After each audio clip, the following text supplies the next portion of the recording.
এই মুহূর্তে সবচেয়ে বড় খবর, টাকা ঢুকতে শুরু করলো অন্নপূর্ণা ভান্ডার বা লক্ষ্মী ভান্ডার প্রকল্পে জুন মাসে 3,000 টাকা। অন্নপূর্ণা ভান্ডার প্রকল্পের ব্যাংক অ্যাকাউন্টে টাকা ঢোকা শুরু হয়ে গেল। আপনারা অন স্ক্রিন দেখতেই পাচ্ছেন এই 3,000 টাকা এবার অনেকে পাবেন, অনেকে পাবেন না। কারা পাবেন কারা পাবেন না সমস্তটা জানাবো, এবং আপনার ব্যাংক অ্যাকাউন্টে টাকা ঢুকেছে কিনা আপনি কিভাবে জানতে পারবেন আজকের এই ভিডিওর মাধ্যমে দেখিয়ে দেবো। কারণ অন্নপূর্ণা ভান্ডার প্রকল্পের পোর্টাল এখন খুলছে না, সেই কারণে কিন্তু আপনি স্ট্যাটাস চেক করতে পারছেন যে আপনার ব্যাংক অ্যাকাউন্টে জুন মাসের টাকা ঢুকেছে কিনা। সমস্তটা জানাবো আজকে এই ভিডিওর মাধ্যমে। এবং আপনারা অনেকে কমেন্টের মাধ্যমে জানাচ্ছেন, দাদা আমি অন্নপূর্ণা ভান্ডার প্রকল্পে আবেদন করছি, আমাদের ব্যাংক অ্যাকাউন্টে কবে টাকা ঢুকবে এবং অন্নপূর্ণা ভান্ডার প্রকল্পে আবেদন কিভাবে করবেন, এবং ইনকাম ট্যাক্স থাকলে কি টাকা পাবেন, আমার স্বামী চাকরি করে আমি কি টাকা পাবো, এবং পাকা বাড়ি থাকলে কি টাকা পাবেন। এছাড়া অনেক অনেক প্রশ্ন করছেন, সমস্ত প্রশ্নের ক্লিয়ার উত্তর দিয়ে দেবো আজকে এই ভিডিওর মাধ্যমে। তা অবশ্যই পুরো ভিডিওটা দেখতে থাকুন। এবং যারা লক্ষ্মী ভান্ডার প্রকল্পে নতুন ভাবে আবেদন করেছেন, এখনো পর্যন্ত ব্যাংক অ্যাকাউন্টে টাকা পাননি, তারা গিয়ে এবার অন্নপূর্ণা ভান্ডার প্রকল্পে নতুন ভাবে আবেদন করতে হবে। এবং বৃদ্ধ বিধবা প্রতিবন্ধী ভাতার টাকা আজ থেকে ঢোকা শুরু হয়ে গেল। আপনাদের ব্যাংক অ্যাকাউন্টে এবার 2,000 টাকা ঢুকতে শুরু করেছে। চলুন আর কথা না আবার এই ভিডিওটি শুরু করা যাক। তো আপনারা যদি আমাদের এই চ্যানেলে নতুন দর্শক হয়ে থাকেন, অবশ্যই চ্যানেলটি সাবস্ক্রাইব করে পাশে বেল বাটনটি অন করে রাখবেন, এরকম সরকারি সমস্ত রকম প্রকল্পের আপডেটগুলো সবার আগে পাওয়ার জন্য। এবং আপনি যদি ফেসবুক থেকে দেখেন, অবশ্যই পেজটি ফলো করে রাখতে ভুলবেন না। তো চলুন আর কথা না বাড়িয়ে ভিডিওটি শুরু করা যাক। তবে এবার কিন্তু অন্নপূর্ণা ভান্ডার প্রকল্পের টাকা কিন্তু নবান্ন থেকে কিন্তু আনুষ্ঠানিকভাবে কিন্তু ঘোষণা করা হয়ে গেছে এবং ব্যাংক অ্যাকাউন্টে টাকা ঢোকা শুরু হয়ে গিয়েছে। মুখ্যমন্ত্রী শুভেন্দু অধিকারী কিন্তু আনুষ্ঠানিকভাবে কিন্তু এই টাকা কিন্তু ঘোষণা করেছে এবং ব্যাংক অ্যাকাউন্টে ইতিমধ্যে টাকা ঢুকে গেছে। সমস্ত উপভোক্তার ব্যাংক অ্যাকাউন্টে টাকা ঢুকে গেছে। শুভেন্দু অধিকারী কিন্তু বলেই দিয়েছে এবং কিন্তু ব্যাংক অ্যাকাউন্টে কিন্তু টাকা ঢোকার প্রক্রিয়া কিন্তু শুরু করে দিয়েছে। এবং আপনাদের কিন্তু 3 জুন থেকে কিন্তু সমস্ত উপভোক্তার ব্যাংক অ্যাকাউন্টে টাকা ঢোকা শুরু হয়ে গেছে। সেইখানে কিন্তু কি বলেছেন শুভেন্দু অধিকারী, তার নিজের মুখ থেকে আবার নিজেরা শুনিয়ে নিন। আমি অত্যন্ত খুশির সঙ্গে ঘোষণা করতে চাই 28,25,769 জনের অ্যাকাউন্টে প্রধানমন্ত্রী নরেন্দ্র মোদীজির গ্যারেন্টি স্কিম ডবল ইঞ্জিন সরকার আপনাদের অ্যাকাউন্টে ট্রান্সফার করলো। আপনারা নিজেরা দেখতে পাবেন শুভেন্দু অধিকারী কিন্তু নবান্ন থেকে কিন্তু টাকা ঘোষণা করে দিয়েছে এবং ব্যাংক অ্যাকাউন্টে কিন্তু টাকা ঢোকার প্রক্রিয়া শুরু হয়ে গেছে। সমস্ত উপভোক্তার ব্যাংক অ্যাকাউন্টে টাকা ঢোকার প্রক্রিয়া শুরু হয়ে গেছে। এবার কিন্তু 28,25,769 উপভোক্তার কিন্তু ব্যাংক অ্যাকাউন্টে টাকা ঢুকিয়ে দিয়েছে ইতিমধ্যে। এখনো যেসব উপভোক্তার ব্যাংক অ্যাকাউন্টে টাকা ঢুকুনি, আপনারা চিন্তা করবেন না, খুব শীঘ্রই আপনার ব্যাংক অ্যাকাউন্টে টাকা ঢুকবে। ধাপে ধাপে সমস্ত উপভোক্তার ব্যাংক অ্যাকাউন্টে টাকা ঢুকে যাবে। প্রথম দফায় যেসব উপভোক্তা অন্নপূর্ণা ভান্ডার প্রকল্পে আবেদন করেছেন, তাদের কিন্তু প্রায় 28,25,000 উপভোক্তার কিন্তু টাকা ঢোকার প্রক্রিয়া শুরু হয়ে গেছে এবং ব্যাংক অ্যাকাউন্টে ইতিমধ্যে টাকা ঢুকেছে। এবং যেসব উপভোক্তা ব্যাংক অ্যাকাউন্টে টাকা ঢুকুনি, আপনারা 2 দিন 1 দিন আগে হয়তো আপনারা অন্নপূর্ণা ভান্ডার কিন্তু আবেদন করেছেন, এখনো পর্যন্ত সেই সব উপভোক্তা ব্যাংক অ্যাকাউন্টে টাকা ঢুকুনি।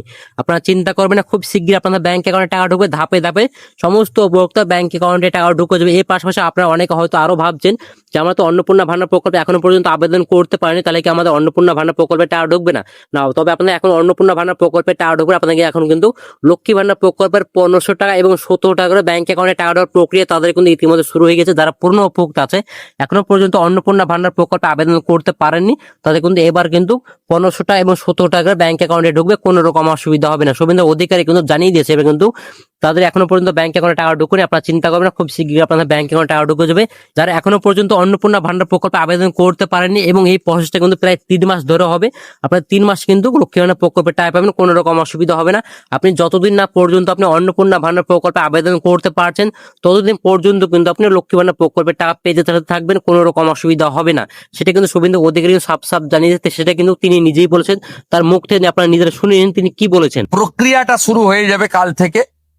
যেমন যেমন ফর্ম ফিল আপ হবে, তেমন তেমন 3,000 টাকা ট্রান্সফারও শুরু হয়ে যাবে।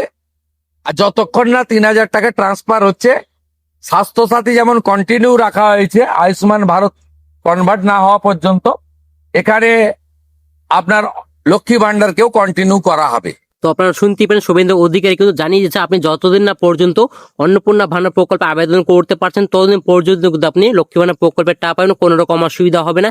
এই নিয়ে আপনারা অনেকে কমেন্টের মাধ্যমে জানাচ্ছেন এবং অনেকে কনফিউশন আছেন এবং সমস্যার মধ্যে পড়েছেন যে আমাদের আর মনে হয় লক্ষ্মী ভান্ডার প্রকল্পের টাকা ঢুকবে না, আমরা লক্ষ্মী ভান্ডার প্রকল্পের টাকা পাবো না, আমরা অন্নপূর্ণা ভান্ডার প্রকল্পের টাকা পাবো না।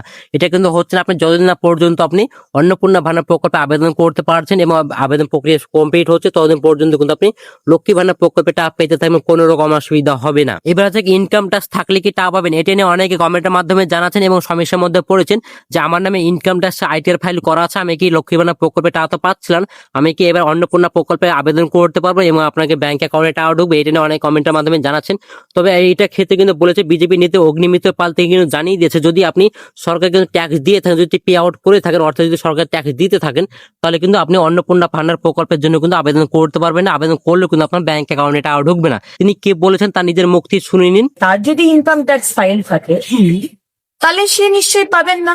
আচ্ছা, কিন্তু তার কোনো যদি ইনকাম ট্যাক্স ফাইল না থাকে তাহলে সে তো অবশ্যই পাবে। আপনারা নিজেরা শুনতে পারেন বিজেপি অগ্নিমিত্র পাল কিন্তু বলে দিয়েছে যদি আপনার ইনকাম ট্যাক্স থাকে, যদি আপনি সরকারকে পে আউট করে থাকেন, তাহলে কিন্তু আপনি অন্নপূর্ণা ভান্ডার প্রকল্পে কিন্তু আবেদন করতে কিন্তু আপনার ব্যাংক অ্যাকাউন্টে টাকা ঢুকবেন। এর ক্ষেত্রে কিন্তু একটা কিন্তু বিষয় থেকে যাচ্ছে, এখানে কিন্তু ইনকাম দুই রকম ভাবে হয়। একটা হচ্ছে পে করছেন আপনি একটা নন ট্যাক্স পেমেন্ট, যেটা হয় আপনার নর্মালি কিন্তু 4 লাখের নিচে যদি আপনি ইনকাম ট্যাক্স করে থাকেন তাহলে কিন্তু আপনার সরকারকে পেমেন্ট করতে হয় না, ট্যাক্স দিতে হয় না।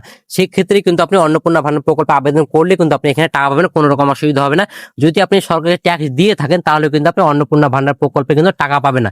যেহেতু আপনার নর্মালি কিন্তু অনেকে কিন্তু আইটিআর ফাইল করেই থাকে, তার জন্য কিন্তু আপনারা কিন্তু জিরো ট্যাক্সে কিন্তু করা থাকে, যেটা হয়তো 4 লাখের নিচে আছে, সেটা কিন্তু সেই ক্ষেত্রে কিন্তু আপনি অন্নপূর্ণা ভান্ডার প্রকল্পে আবেদন করতে পারবেন, তারপরে কিন্তু আপনার ব্যাংক অ্যাকাউন্টে টাকা ঢুকবে, কোনো রকম অসুবিধা হবে না। এবার যাক, স্বামী যদি চাকরি করে তাহলে কি টাকা পাবেন, এটা নিয়ে অনেক কমেন্টের মাধ্যমে জানাচ্ছেন। তো অবশ্যই আপনাকে বলে রাখবো, যদি আপনার হাজবেন্ড যদি আপনার সরকারি কোনো রকম চাকরি করে থাকে তাহলে কিন্তু আপনি অন্নপূর্ণা প্রকল্পে টাকা পাবেন, এবং যদি আপনার স্বামী কোনো বেসরকারি যে চাকরি করেছে তাও কিন্তু এখানে কিন্তু না পাওয়ারই কথা, কারণ আপনার স্বামী যদি চাকরি করতে অর্থাৎ যদি আপনার স্বামী যদি মান্থলি স্যালারি পেয়ে থাকে তাহলে কিন্তু আপনি অন্নপূর্ণা ভান্ডার প্রকল্পের টাকা কিন্তু পাবেন। অর্থাৎ কিন্তু যদি আপনার কোনো যদি ব্যক্তি যদি মান্থলি যদি স্যালারি পেয়ে থাকে, সেটা কিন্তু পেনশন হতে পারে, অর্থাৎ কোনো স্যালারি হতে পারে, চাকরি কোনো স্যালারি হতে পারে, তাহলে কিন্তু আপনি অন্নপূর্ণা প্রকল্পে কিন্তু টাকা পাবেন। এই কিন্তু সরকার সাফ জানিয়ে দিয়েছে, যারা মান্থলি পেমেন্ট পায় অর্থাৎ মান্থলি স্যালারি পায় তারাই কিন্তু অন্নপূর্ণা প্রকল্পের টাকা পাবেন না, সেটা কিন্তু সাফ জানিয়ে দিয়েছে সৌমেন্দ্র ওদের, তিনিও জানিয়েছে, এবং বিজেপি নেতা অগ্নিমিত্র পাল তিনিও কিন্তু জানিয়ে দিয়েছে যারা স্যালারি পায় তারা কিন্তু অন্নপূর্ণা প্রকল্পের টাকা পাবে না। এবার হাজার পাকা বাড়ি থাকলে কি টাকা পাবেন, এটা নিয়ে অনেক কমেন্টের মাধ্যমে জানাচ্ছেন এবং সমস্যার মধ্যে পড়েছেন, কারণ আপনার পাকা বাড়ি অনেকেরই আছে এবং অনেকে কিন্তু লক্ষ্মী ভান্ডার প্রকল্পের টাকা পাচ্ছেন, এবং কিন্তু অন্নপূর্ণা ভান্ডার প্রকল্পে আবেদন করার সময় যেহেতু আপনার ফর্মে কিন্তু আপনার পাকা বাড়ি যে আছে কিনা সেটা জানতে চাওয়া হচ্ছে, এই নিয়ে কিন্তু আপনার অনেক সমস্যার মধ্যে পড়েন। তো অবশ্যই বলে রাখবো, এখানে কিন্তু ফর্মে কিন্তু লেখা আছে যদি আপনার পাকা বাড়ি থাকে, অর্থাৎ যদি আপনার পাকা বাড়ি 3 কপির বেশি হয় তাহলে কিন্তু আপনার টিক চিহ্ন দিতে হবে, এবং যদি না থাকে তার নিচে কিন্তু অপশন আছে সেটা কিন্তু টিক করে, যদি আপনার পাকা বাড়ি থেকে থাকে।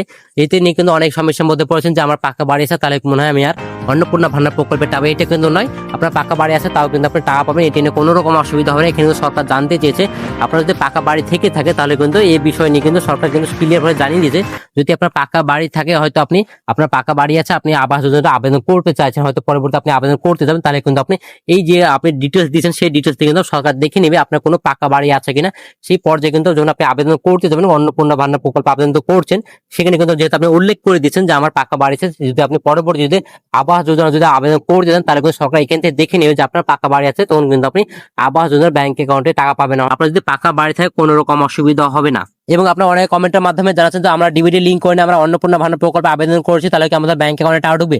অবশ্যই আপনাকে বলে রাখবো, যদি আপনি ডিবিটি লিঙ্ক না করে থাকেন তাহলে কিন্তু আপনার ব্যাংক অ্যাকাউন্টে টাকা ঢুকবে। অবশ্যই আপনাকে বলবো ডিবিটি লিঙ্ক করে, ডিবিটি লিঙ্ক করার পরে কিন্তু আপনার ব্যাংক অ্যাকাউন্টে খুব শীঘ্রই টাকা ঢুকে যাবে, কোনো রকম অসুবিধা হবে না। এর পাশাপাশি অনেকে আরো ভাবছেন আমার যে ব্যাংক অ্যাকাউন্ট দিয়ে সেই ব্যাংক অ্যাকাউন্টে সে ডিবিটি লিঙ্ক করা নেই, তাহলে কি আমার সেই ব্যাংক অ্যাকাউন্টে টাকা ঢুকবে না। আপনার সেই ব্যাংক অ্যাকাউন্টে টাকা ঢুকবে না, আপনার যে ব্যাংকের সঙ্গে ডিবিটি লিঙ্ক করতে হবে সেই ব্যাংক অ্যাকাউন্টে টাকা ঢুকবে। এবার যে বৃদ্ধ বিধবা প্রতিবন্ধী ভাতা টাকা কবে ঢুকবে, এটা নিয়ে অনেক কমেন্টের মাধ্যমে জানাচ্ছেন এবং কনফিউশন আছেন। আপনারা হয়তো ভাবছেন আমাদের ব্যাংক অ্যাকাউন্টে মে মাসের টাকা ঢুকে এবং জুন মাসের টাকা ঢুকছে না, আমরা কি আর ব্যাংক অ্যাকাউন্টে টাকা পাবো না। আমাদের ব্যাংক অ্যাকাউন্টে যে 1000 টাকা ঢুকবে সেটাকে আমরা ব্যাংক অ্যাকাউন্টে পাবো না। এবার কিন্তু আপনার ব্যাংক অ্যাকাউন্টে কিন্তু 2000 টাকা ঢোকার প্রক্রিয়া ইতিমধ্যে শুরু হয়ে গেছে, আপনার খুব শীঘ্রই ব্যাংক অ্যাকাউন্টে টাকা ঢুকে যাবে, কোনো রকম অসুবিধা হবে না। যেহেতু আপনারা মে মাসের টাকা পায়নি, কারণ মে মাসে সরকার গঠন হয়েছে, সেই কারণে কিন্তু কোনো প্রকল্পের টাকা ঢুকুনি। তো চিন্তা করবেন না, খুব শীঘ্রই আপনার ব্যাংক অ্যাকাউন্টে টাকা ঢুকে যাবে, কোনো রকম অসুবিধা হবে না। আজকের ভিডিও ছিল এই পর্যন্ত। ভিডিওটা যদি ভালো লেগে থাকে অবশ্যই লাইক করে দিন, বন্ধুকে শেয়ার করে দিন, আর অবশ্যই চ্যানেলটি সাবস্ক্রাইব করে পাশে বেল বাটনটি অন করুন। ভালো থাকবেন, সুস্থ থাকবেন, ধন্যবাদ।